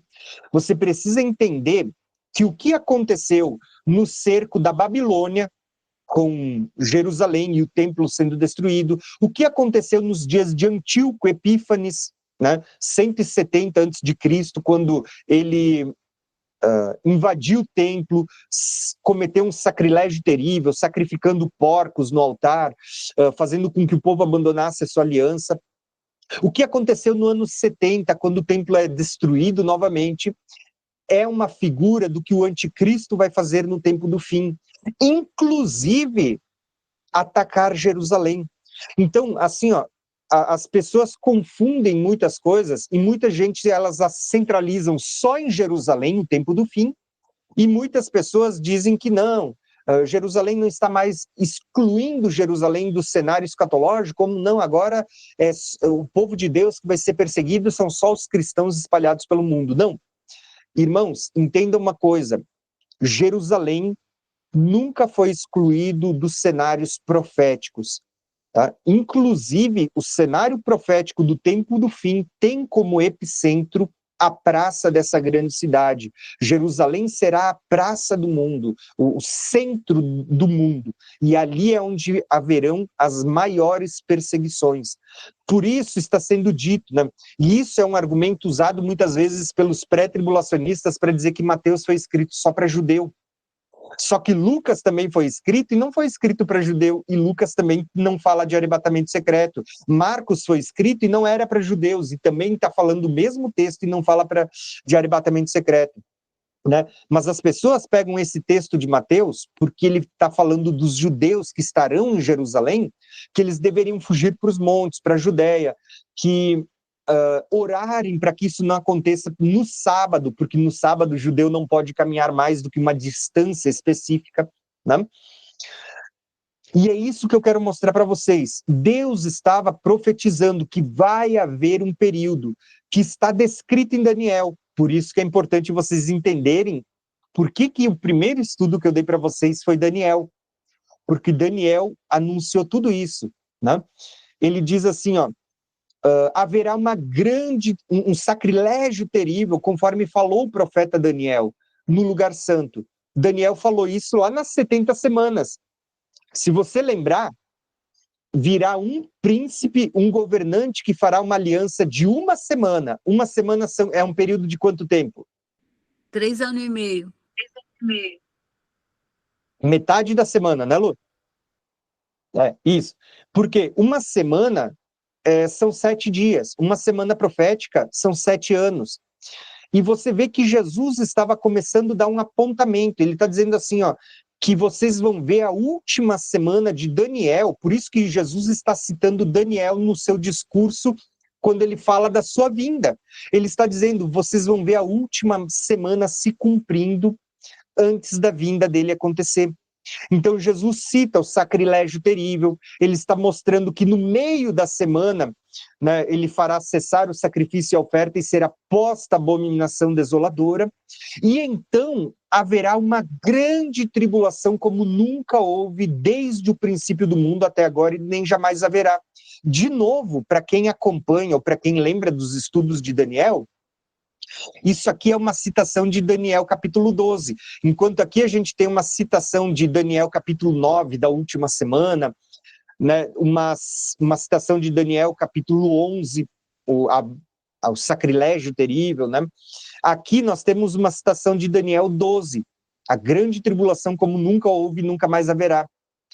E Jesus está dizendo, olha, preste atenção, que vai surgir tantos profetas fazendo sinais que as pessoas vão acreditar pelos sinais. E aí eu pergunto para vocês, o sinal é bom? É bom. Eu amo quando a gente vê um sinal, quando a gente vê uma cura, quando a gente vê milagre, quando a gente vê uma manifestação, quando a gente tem uma visão e vê um anjo aparecer, né? Eu amo esse tipo de experiência, né? Eu digo assim, eu tenho uma pegada mais pentecostal, eu gosto de experiências com Deus. Mas assim, ó, a nossa base não é movida por sinais, e sim pela palavra de Deus, por estar pautado no que a Bíblia diz. A nossa base nunca foi sinais, é a Bíblia. E aí que entra um grande problema. Tem muitas pessoas que não leem a Bíblia, tem muitas pessoas que não estudam, e que vão ser enganadas pelos sinais. Poxa, se está acontecendo um milagre, é Deus operando. E Deus estava anunciando que os falsos profetas e os falsos cristos vão fazer sinais e vão enganar a muitos, inclusive até mesmo os eleitos, né? Se possível, até mesmo os eleitos, tá? Então, olha o que está sendo dito aqui, ó. Vejam que eu avisei vocês. Ele está dizendo, se alguém disser, ele está lá no deserto, não fuja, né? Não vai lá conferir no deserto. Se disserem para vocês, ele está dentro de uma casa, ele está num templo, ele está dando uma ministra, não vai.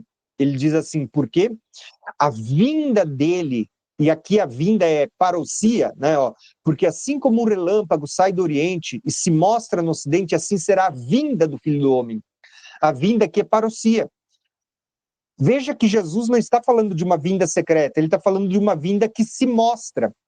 Aí eu pergunto, por que vocês acham que Jesus usou a figura de um relâmpago que sai do Oriente e se mostra no Ocidente? Quem sabe por que Jesus está usando essa figura? Pode falar, Eu Lu. sei. É o que eu acho. Eu acho que é porque, na verdade, quando o relâmpago dele bate assim, ele reflete em tudo quanto é lugar. E tem gente que fala que é por Parabéns, causa da Lu. televisão. Isso é só. E tem isso gente que aí. fala que é por Assim, causa ó, da televisão, vai ver tudo. Não, mas eu não, acredito sim. a questão do relâmpago é que Jesus estava usando aqui não é a ideia de rapidez que um relâmpago percorre o céu. Sim, ele é rápido, mas não era questão de rapidez. Eles, né, porque muitas pessoas dizem que a vinda de Jesus vai ser secreta, vai ser tão rápida, que vai ser como um relâmpago, que ele passa tão rápido que você não vê, e aí a igreja foi arrebatada secretamente. Mas não é isso que a Bíblia está dizendo. A Bíblia diz assim, ó, que será como um relâmpago que sai do Oriente e se mostra, é visível, né? Se mostra no Ocidente. Assim será a vinda do Filho do Homem. Sabe o que Jesus estava dizendo? Que pensa numa noite escura, de tempestade, tá tudo escuro no céu, você não vê estrela, você não vê lua, não vê nada, né? É densas trevas de noite. Quando dá um relâmpago no céu, o que você vê? Ele clareia tudo, né? Tanto no céu como na terra você enxerga tudo naquele relâmpago. Por quê? Porque é uma luz muito forte em meio a toda a escuridão. Se vocês juntarem com toda a Bíblia a revelação, vocês vão ver exatamente isso.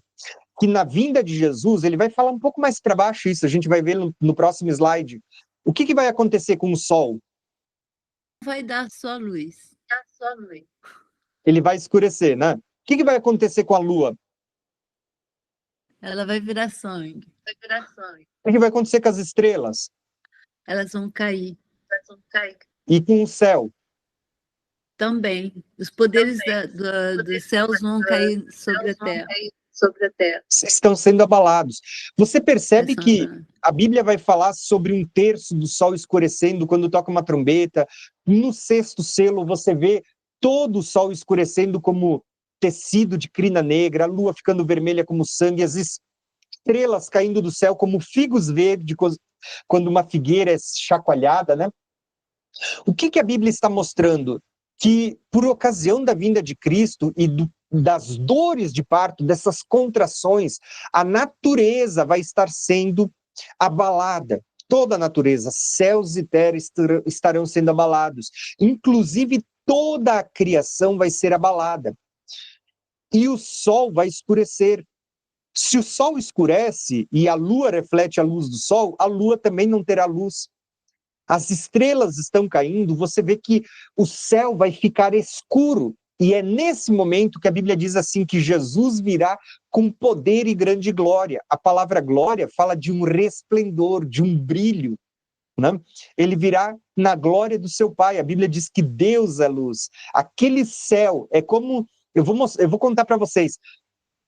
Você sabe quando você vai num show, você vai assistir, sei lá, uma ópera, um balé, um show, e antes do show começar, as luzes se apagam, para que a cortina se abra e você veja o espetáculo começar? É como se as luzes do mundo se apagassem para que o céu se abrisse e as pessoas vejam Jesus vindo, né? A única luz no dia da vinda de Jesus vai ser a dele, vai ser a glória dele, porque está tudo apagado. O céu se apagou, a luz se apagou, está tudo apagado. O único resplendor vai ser o de Jesus. Por isso que a Bíblia vai dizer que todo olho verá. Imagina, está tudo escuro. De repente as pessoas olham no céu, a única luz que vai ter sobre os céus do mundo todo é a da glória do Filho do Homem vindo sobre as nuvens. Por isso que a Bíblia diz que as nações vão se lamentar vendo o Filho do Homem sobre as nuvens, muitos vão se esconder nas cavernas e muitos vão reunir o seu exército para pelejar contra o Cordeiro que está nas nuvens. Entender o que está acontecendo? Profeticamente, quando a Bíblia diz que a vinda do Filho do Homem será como um relâmpago que sai do Oriente e se mostra no Ocidente, é porque o céu está escurecido e Jesus está vindo com resplendor no céu. E segundo, por que ele usa a expressão Oriente e Ocidente? Porque isso está falando do momento do arrebatamento, em que ele vai recolher de todos os cantos do mundo. Lembra que Jesus disse assim, que para as bodas viriam muitos do Oriente e do Ocidente e se assentariam à mesa com Abraão, Isaque e Jacó, com os patriarcas? Quem é esses que vêm do Oriente e do Ocidente? São aqueles que Jesus está recolhendo na sua vinda, por meio da ressurreição e do arrebatamento. Por isso que essas expressões estão por aqui, elas não estão ali por um acaso. E Jesus está dizendo, é dessa forma que será a vinda do Filho do Homem. Então, os discípulos fazem perguntas para Jesus, e Jesus está respondendo como será essa vinda. Então, eu vou ler alguma coisa aqui, alguns textos, só para a gente ir se conduzindo e vocês vão entender. Por isso que quando você lê Daniel, você vê Jesus citando. Eu vou só deixar aqui, eu não vou ler todo o texto, porque a gente já falou sobre isso anteriormente, tá? Mas isso é importante. Jesus disse, porque haverá uma grande tribulação, lá em Mateus 24, no slide anterior, Jesus disse, haverá uma grande tribulação como nunca houve desde o princípio da terra. Da onde que ele tirou isso? Daqui de Daniel 12, que a gente já estudou quando a gente leu sobre Daniel. Daniel disse, naquele tempo se levantará Miguel, o grande príncipe defensor dos filhos do teu povo, e haverá um tempo de angústia. A palavra angústia aqui é tribulação. Haverá uma grande angústia, uma grande tribulação, como nunca houve desde que existe nação até aquele tempo. Mas naquele tempo o povo de Deus será salvo. Percebe que é só quando se levantar a grande tribulação que o povo de Deus será salvo? E ele diz, todo aquele que for achado escrito no livro da vida. E lembra que quem está no livro da vida não são só judeus. A igreja vai ter o seu nome no livro da vida. E a Bíblia está dizendo, todo aquele que tem o seu nome escrito no livro da vida. Muitos dos que dormem do pó da terra ressuscitarão. Gente, quando que a ressurreição acontece? Depois do tempo de grande angústia. E lembra, só para a gente fortalecer a ideia, primeiro tem que ter ressurreição para depois ter arrebatamento. Não é isso que a Bíblia diz? E se for ler os textos bíblicos, ele não está dizendo que primeiro vem um tempo de grande angústia, para que depois seja livre todo o povo de Deus, aqueles que têm o nome escrito no livro, né? Aqui não diz que é o livro da vida, mas a gente entende pelos outros textos que se refere ao livro da vida. E então os que dormem no pó da terra ressuscitarão. Olha que interessante, né? E os que forem sábios resplandecerão como o fulgor do firmamento, né? Brilharão como as estrelas. Isso aqui está falando da ressurreição e da glorificação dos corpos, tá?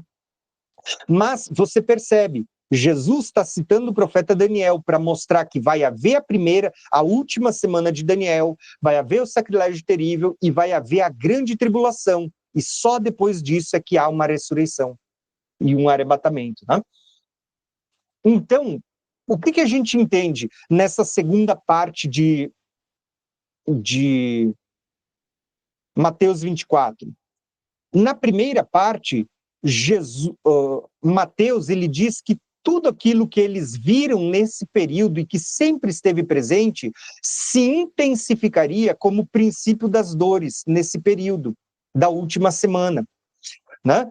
A última semana de Daniel, olha que interessante, da mesma forma como as dores de parto, ela vem na última semana de gravidez de uma mulher que está para dar à luz, o princípio das dores de parto da humanidade virão na última semana de Daniel, nos últimos 7 anos. Está entendendo como Deus deixou figuras muito importantes aqui? A última semana, dores de parto na última semana de gravidez de uma mulher, dores de parto na última semana da humanidade, que são os últimos 7 anos. Da mesma forma, Mateus, ele agora vai citar os mesmos sinais que você vê que Lucas falou que os apóstolos passariam antes da destruição do templo no ano 70. Lembrem do que eu falei para vocês da aula passada. Lucas falou que os apóstolos seriam perseguidos, presos, perseguidos, entregues nas sinagogas, olha aqui, nas prisões, seriam levados na presença dos reis, dos governadores, traído pelos seus pais, pelos seus irmãos, pelos parentes, pelos amigos, entregues à morte. A igreja primitiva, que foi acesa lá no princípio, eu vou usar essa expressão para você lembrar, do candelabro. Lembra que eu falei para vocês nas festas que o candelabro ele era aceso 2 vezes, no princípio do dia e no final do dia, tardes e manhãs? E quando a gente estudou as festas, eu disse que a igreja foi acesa lá no Pentecostes, mas que a igreja seria acesa no tempo do fim de novo? Gente, está aqui esse mistério. Por quê? Da mesma forma como a igreja acesa lá no princípio foi perseguida, você vai ver que quando a igreja estiver acesa aqui no tempo do fim, ela vai passar por essa perseguição de novo também. E você vai ver que, diferente de Lucas, que ele está dando uma ênfase nos dias dos apóstolos, sendo levados nas sinagogas, e depois da destruição do templo eles seriam levados como cativos pelas nações, aqui você vai ver que já não está mais falando de sinagoga e nem está falando das pessoas serem levadas para cativeiro, porque não tem mais tempo para cativeiro depois disso. Já vai ser o reino milenar. No Evangelho de Mateus, você vê que ele também vai falar que no tempo do fim, a igreja do tempo do fim vai ser perseguida, entregue à morte. Serão odiados não mais pelos judeus ou nas sinagogas, mas serão odiados por todas as nações, porque aqui o evangelho chegou até os confins da terra. Ele diz, serão traídos e odiados uns pelos outros. Falsos profetas, falsos cristos, o aumento da maldade, o esfriamento do amor, o evangelho sendo pregado a todas as nações, e então surgiria o sacrilégio terrível do qual falou o profeta Daniel. Gente, olha que interessante como uma mesma pregação, ela tem camadas diferentes de revelação. Lucas vai dar uma ênfase falando em toda a história da humanidade, enquanto Mateus vai pegar a mesma pregação de Jesus, o mesmo sermão escatológico, mas a ênfase é no tempo do fim.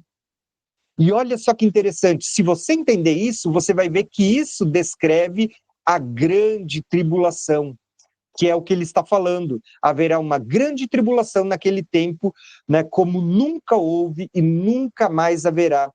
E todo aquele que perseverar até o fim será salvo. Então virá o fim. Olha que interessante, as expressões que Lucas usou, o fim não virá imediatamente, vocês serão entregues nas sinagogas. Aqui Mateus usa expressões diferentes, ele está dizendo, naquele tempo, então virá o fim. Ele está apontando para a última semana de Daniel, quando ele começa a falar do sacrilégio terrível, ele está apontando para a última semana. Quando ele fala do princípio das dores de uma mulher que está para dar à luz, é aquilo que eu disse para vocês, a gestação é em torno de uma média de 40 semanas, mas as dores de parto, o princípio das dores é só na última semana. E aqui você vai ver que ele está começando a responder a pergunta que foi feita aqui, ó, quais são os sinais da tua vinda e do fim dos tempos? Ele vai dizer, e vai mostrar os sinais que antecedem a minha vinda, ele vai dizer, vocês vão ver que é como as dores de uma mulher. Na última semana, vocês vão ver tudo aquilo que sempre esteve presente se intensificando. Naquele período de grande tribulação, como falou o profeta Daniel, aquilo que aconteceu com os apóstolos vai acontecer com a igreja do fim também. O que aconteceu com a igreja do princípio vai acontecer com a igreja do fim. Então, tudo aquilo que eu li para vocês na aula passada, né, de Tiago sendo decapitado, gente, eu tenho o mesmo nome, mas não creio que é para mim isso não, tá? Eu sou que nem a Lu, tá? Eu quero ficar vivo até o fim para ver o arrebatamento com os meus olhos. Mas eu não sei os desígnios de Deus, se for para morrer, eu oro para que Deus me encha tanto do Espírito Santo que eu seja apto a ser uma testemunha, porque a palavra testemunha é mártire. Para quem não sabe, testemunha não é só pregar, não é só falar, né? Testemunhar, mas a palavra testemunha significa martírio, morrer, né? Deus estava dizendo que eu vou encher vocês do Espírito Santo a tal ponto que vocês vão dar a vida por essa pregação, por esse evangelho, por esse reino, por Jesus. Então, quando Deus encheu a igreja lá no princípio do Espírito Santo, no dia de Pentecostes, o que aconteceu? Eles se tornaram testemunhas ao ponto de dar a vida. Todos os apóstolos, exceto João, você vai ver que eles foram mártires, foram testemunhas, morreram por causa do evangelho. No tempo do fim, o que a gente tem? A mesma coisa acontecendo no tempo do fim. A igreja do tempo do fim, que está sendo acesa de novo, cheia do Espírito Santo, capaz de dar a vida pelo evangelho no período da grande tribulação. E aí o que a Bíblia diz? Que logo em seguida eles vão ressuscitar. Gente, isso é tremendo demais. Por isso que lá em Apocalipse aparece uma passagem dizendo assim, ó, uma pessoa pergunta para João, quem são esses? E de onde vieram? Né? Quem é essa grande multidão? Da onde que eles vêm? De onde eles vieram? Aí o que o ser responde para João? Esses são aqueles que vêm da grande tribulação, né? De todos os povos, tribos, línguas e nações, e que lavaram as suas vestes no sangue do Cordeiro, que não adoraram a besta, que não adoraram a sua imagem, que não se prostraram. Gente, todos os textos bíblicos, quando você analisa, eles falam da igreja presente na grande tribulação.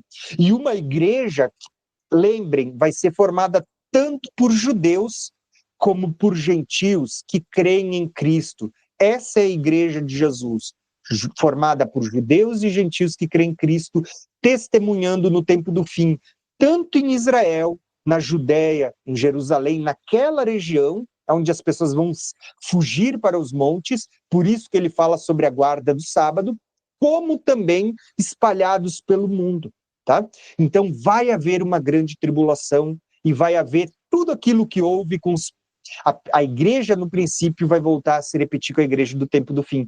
Por isso que a ênfase de Mateus, embora seja o mesmo sermão, ela é uma ênfase mais no tempo do fim. Olha que lindo isso.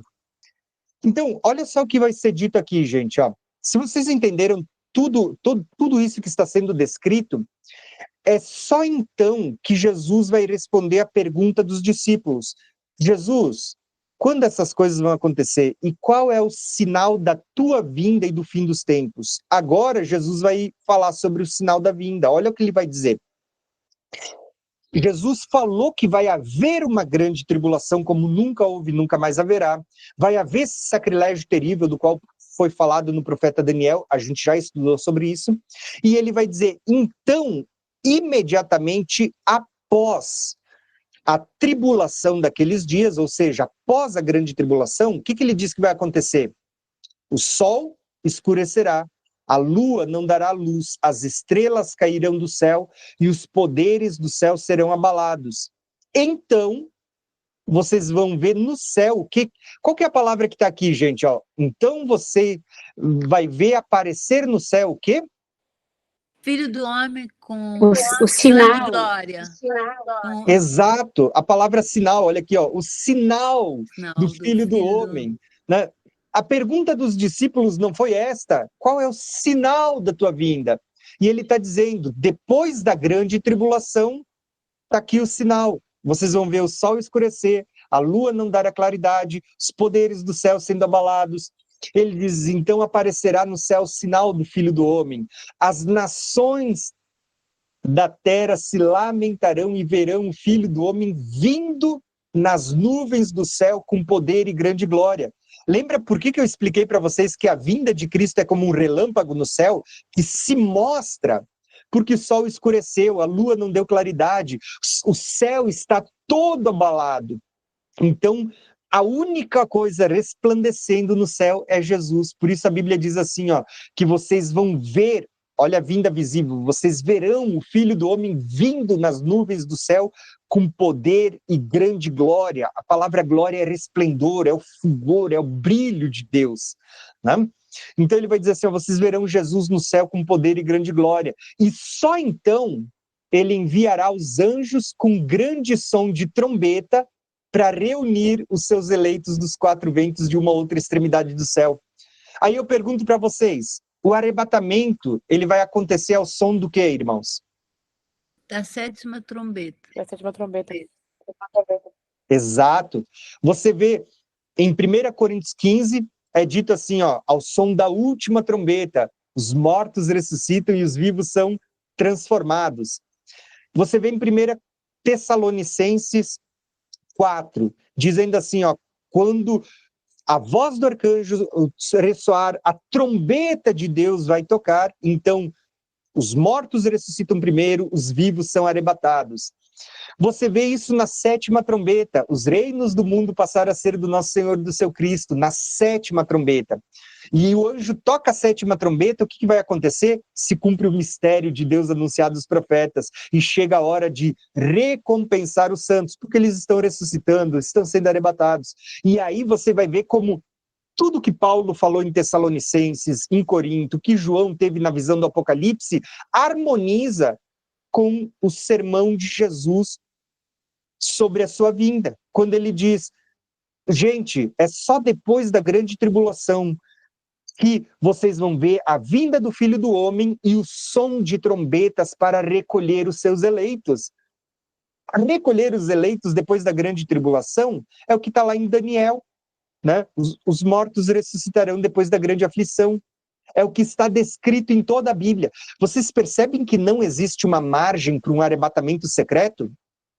E se houvesse, Jesus teria falado. As pessoas dizem, gente, não, mas Mateus 24, você precisa entender que Jesus escreveu só para os judeus. Mas você precisa lembrar que é o mesmo sermão que está em Lucas, que foi escrito para os gentios, é o mesmo sermão que está em Mateus, em Marcos 13, né, que também foi escrito para os gentios, e são as mesmas palavras. Né? Ele está dizendo que depois da grande tribulação é que vocês vão ver o Filho do Homem, vai ter toque de trombeta e os eleitos estão sendo reunidos para estar diante do Senhor. Não existe nenhum texto na Bíblia falando que a igreja não passará pela grande tribulação.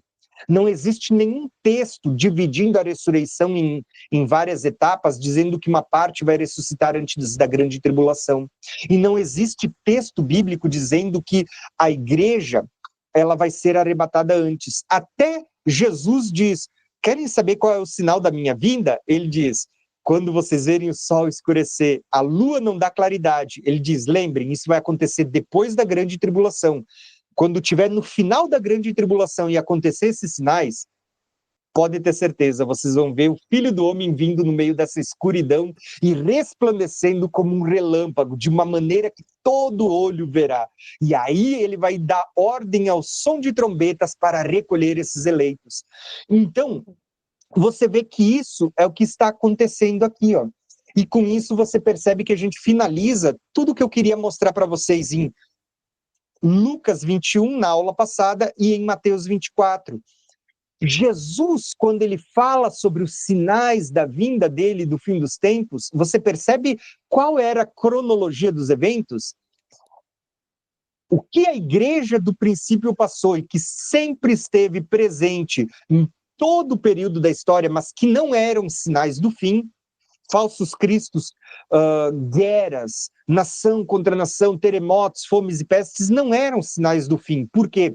Porque sempre estaria presente. Mas você vê que no Evangelho de Mateus é dito, isso vai se intensificar na última semana, quando a mulher estiver para dar à luz. As perseguições que a igreja primitiva passou e que também não eram sinais do fim, vão voltar a acontecer da mesma forma e de uma maneira até mais intensa.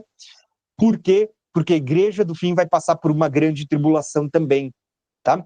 E, então, imediatamente após a grande tribulação, é que vocês vão ver o último sinal. Que sinal é esse? Na terra?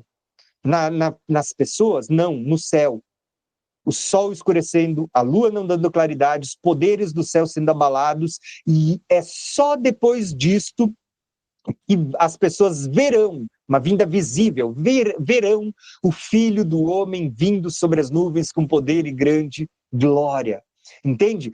Isso é o sinal da vinda de Cristo. Quando vocês verem que sempre esteve presente, se intensificando, vocês podem ter certeza, é um sinal da última semana de Daniel, a última semana de uma mulher que está para dar à luz.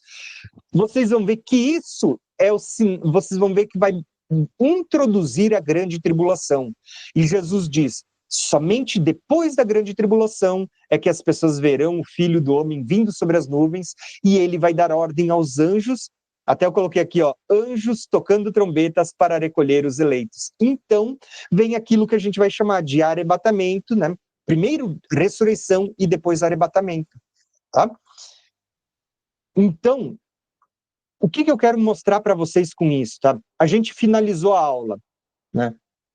Quando o sol escurecer, quando a lua não der a claridade, isso é para quem passar pela grande tribulação e permanecer vivo.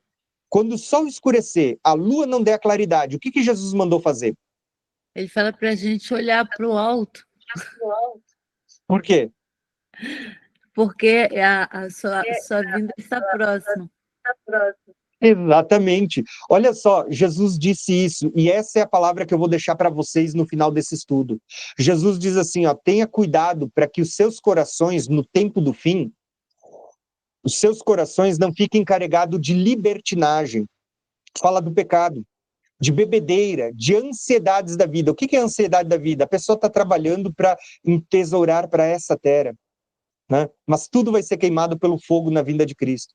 Ele diz, porque aquele dia virá sobre eles inesperadamente, porque ele virá sobre todos os que vivem na face da terra. Não é só sobre Israel, não é só sobre os judeus, é sobre toda a terra. E ele diz, estejam sempre atentos, orem para que vocês possam escapar de tudo que está para acontecer e estar de pé diante do Filho do Homem. E Lucas ainda diz, um versículo antes aqui, ele diz assim, ó, quando vocês virem esses sinais acontecerem, ele diz, ergam a cabeça do céu, olhem para cima, porque está perto a redenção de vocês. Redenção. Vocês vão ver o Filho do Homem vindo sobre as nuvens. Então, Amém. Com isso, eu finalizo essa aula. E eu digo para vocês o seguinte, gente, eu quis trazer o sermão de Jesus antes de falar de qualquer outra coisa, porque eu queria mostrar para vocês, Jesus não falou nada de arrebatamento secreto. Ele não falou nada de uma igreja sendo preservada da grande tribulação. E se fosse, poxa, Jesus seria o primeiro a ter falado isso para nós. Ele deu toda a base daquilo que a gente crê. Se houvesse qualquer possibilidade da igreja não passar, Jesus teria falado. Da mesma forma como Paulo teria falado, da mesma forma como no livro do Apocalipse teria sido revelado, mas não tem. Então, a primeira coisa que eu quero dizer para vocês é: vai haver uma grande tribulação, como nunca houve. Jesus falou isso. E se vai haver uma grande tribulação, você precisa estar preparado para isso, tá? Como vocês podem estar acompanhando em todas as aulas, a gente falou sobre os tempos determinados de Deus. E vocês percebem que a gente está chegando no final do tempo determinado, no tempo da segunda vinda de Cristo, e como ela está próxima? E se essa vinda está próxima, você percebe como na última semana de uma gravidez, assim como uma mulher começa a ter dores de parto, na última semana de Daniel, começarão a vir a grande tribulação, aonde haverá contrações sobre o mundo, pestes, fomes, terremotos, de uma maneira como nunca houve antes, mas haverá uma grande tribulação como perseguição para a igreja no tempo do fim, e não existe uma igreja sendo tirada antes da vinda de Cristo, porque ele só vai dar ordem para recolher os seus eleitos depois da grande tribulação, quando ele aparecer sobre o céu, ao som de trombetas. É isso que eu queria mostrar para vocês. Gente, assim, ó, não acredite em qualquer coisa que está sendo pregada só porque a pessoa, ela fala para você, não, porque olha, a cultura diz isso e tal, tal, tal. Leia a Bíblia. A única coisa que eu posso dizer para vocês é, leia a Bíblia e questione tudo que está sendo falado, inclusive o que eu ensino para vocês. Leia a Bíblia e não tenha medo de questionar, de dizer, poxa, mas a Bíblia está dizendo isso, por que ela está dizendo isso? Tá? Porque é só assim que vocês não vão ser enganados, tá bom?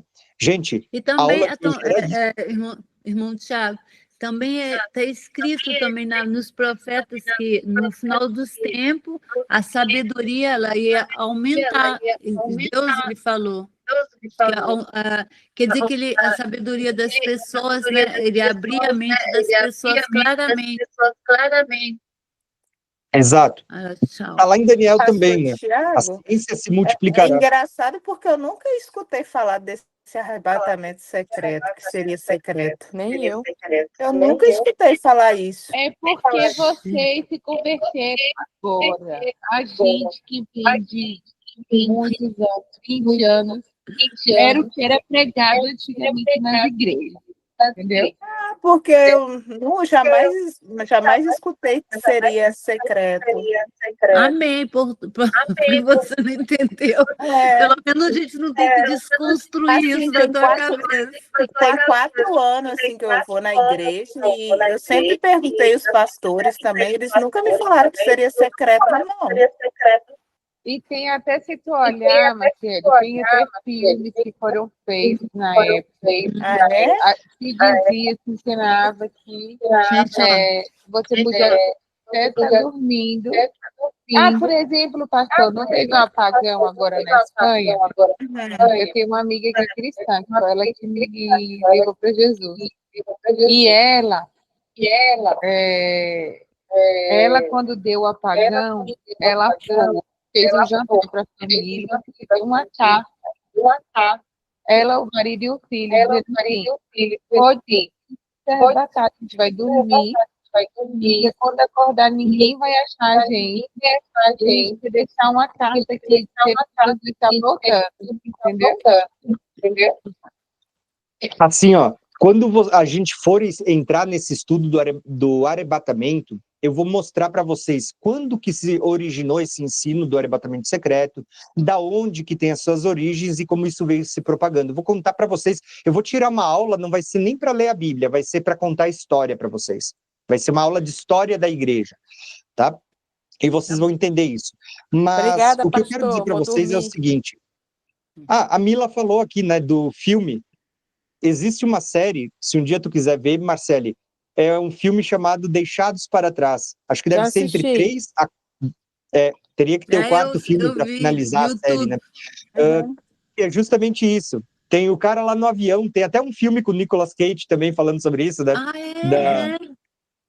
Sobre um arrebatamento, mas né? deixa a Marcele como ela de avião, de repente Não, é porque o eu tive avião cai. perguntando a alguns pastores, amigos meus, eu falei, não. deixa eu perguntar a vocês, Gente, vocês vou dizer acreditam uma coisa nesse pra tal vocês. arrebatamento secreto? Não, nunca ouvi falar de arrebatamento secreto. Eu falei, sério? Porque tem tanta gente que fala sobre isso e eu não acredito. Porque é secreto, Marcele. Então, Amo vocês. Boa Tchau. noite. Tchau. Boa noite. Tô Obrigada, cansada. pastor. Obrigada, Um irmão abraço. Thiago. Deus Que abençoe. Deus te Com Deus. abençoe a cada um de vocês. Né? Amém. Tchau.